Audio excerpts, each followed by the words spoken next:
Let's take a trip down memory lane, back to a time when British dads had a very unique way of communicating. Here are the top 12 things they used to say that, somehow, made perfect sense.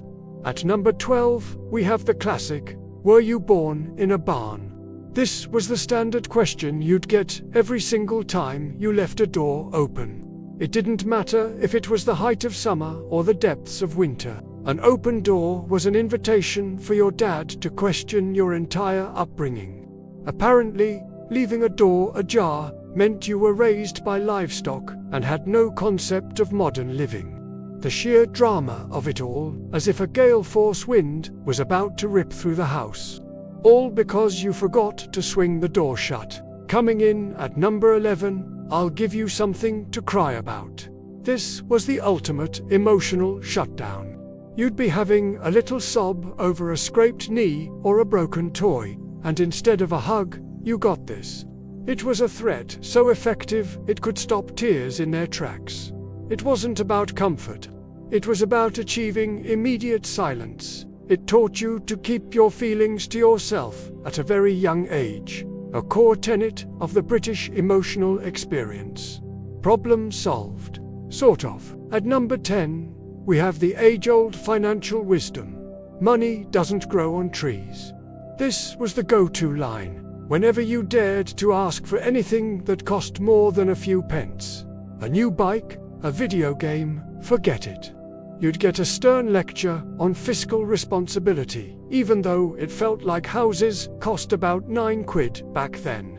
They'd paint a picture of a bleak, moneyless future, all because you wanted a comic book. They were the original financial gurus, teaching us the value of a pound long before it became a trendy topic. Number 9 is a winter classic. Put a jumper on if you're cold. This wasn't a suggestion, it was an order. You could be shivering in the living room, your breath visible in the air. But the central heating remained a mythical creature, a rumor whispered about in other, more luxurious households. Turning up the thermostat was a cardinal sin. The solution to every temperature-related problem was simply to add another layer. Freezing? Put a jumper on. Still cold? Put another jumper on over that one. Problem solved. Cruising into number 8, don't touch that, it's hot. The timing of this one was always impeccable. It was usually delivered with a sense of calm authority. But about half a second after you'd already made contact with the boiling kettle or the glowing hob, the warning served more as a confirmation of the searing pain you were already feeling. It was a lesson in cause and effect, taught the hard way. The memory of that burn, paired with your dad's delayed advice, is a lesson that sticks with you for life. At number 7, the promise that never quite seemed to materialize. You will thank me one day. This was the justification for every seemingly unfair rule, every bit of questionable advice, and every time they made you eat your greens. As a teenager, it was met with a dramatic eye roll. As an adult, you find yourself occasionally nodding in reluctant agreement. What are they going to do? Knock us into the middle of next week? We have a sneaking suspicion it's just around the corner. Or maybe that's just what they want us to think. Rolling into number 6 is turn that rubbish off. This applied to literally any television program you enjoyed. Cartoons, pop music shows, kids' dramas, to a British dad, it was all rubbish. The remote control was wielded like a weapon, ready to end your viewing pleasure at a moment's notice. Akin to Dirty Harry having a bad day. The only acceptable television was the news, a serious documentary about beavers, or maybe a war film. Your entertainment was secondary to their peace and quiet. At number 5, another financial gem. We're not made of money. This was often said with a heavy sigh, usually in response to a request for something laughably inexpensive, like a £1 bag of sweets. The irony was that this statement was frequently made just moments after your dad had returned from the shop with 20 Rothmans and the Racing Post. Priorities were different back then.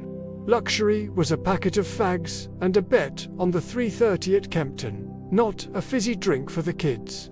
Number 4. The ultimate debate ender, because I said so.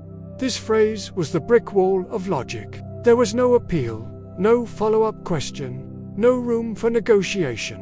Why can't I go out? Because I said so. Why do I have to tidy my room now?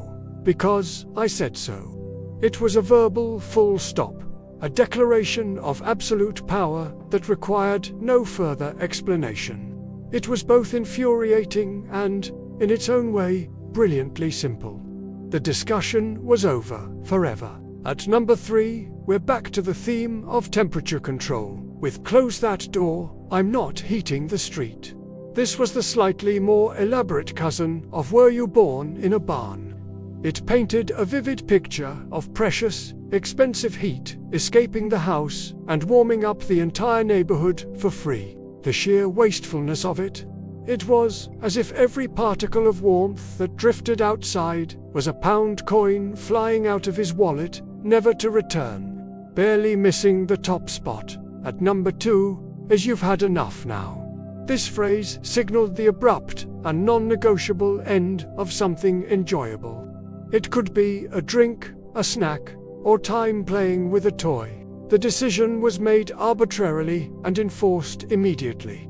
Half a glass of lemonade left. You've had enough. Only 2 biscuits into the packet. You've had enough. There was no scientific basis for it. Just a gut feeling from your dad that your fun quota for the day had been met. And finally, the number 1 thing British dads used to say, a single word that held a universe of meaning. Right. This wasn't a question. It wasn't an agreement. When a dad slapped his knees, leaned forward, and said right, it was a signal. It meant it was time to leave the party. It meant the fun was over. It meant you were probably in trouble for something. It was the most powerful, multifunctional word in the paternal dictionary. One word to rule them all.